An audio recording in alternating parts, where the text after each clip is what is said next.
Hi guys, so this is my original keyboard that I switched back to using after the other one I had.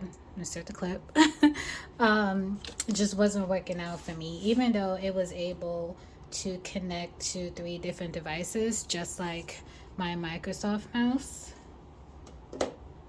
I decided I'm gonna switch out the HP keyboard and the HP mouse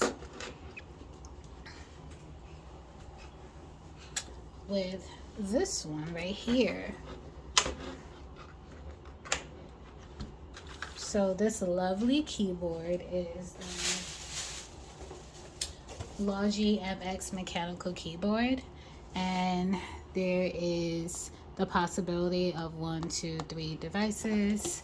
So the main one is going to be connected to my desktop, and the third one is connected to my tablet, my Samsung tablet, and the second one's going to be connected to my HP laptop. That's pretty old, but it's still operational. So I'm just really happy for that. It came very much well packaged. The instructions were clear on how to connect it. You also have this option of putting the USB directly into the desktop or laptop that you're using.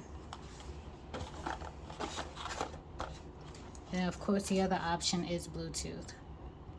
So it's a lot bigger than my original HP keyboard. I will say it's chunkier. The keys, they make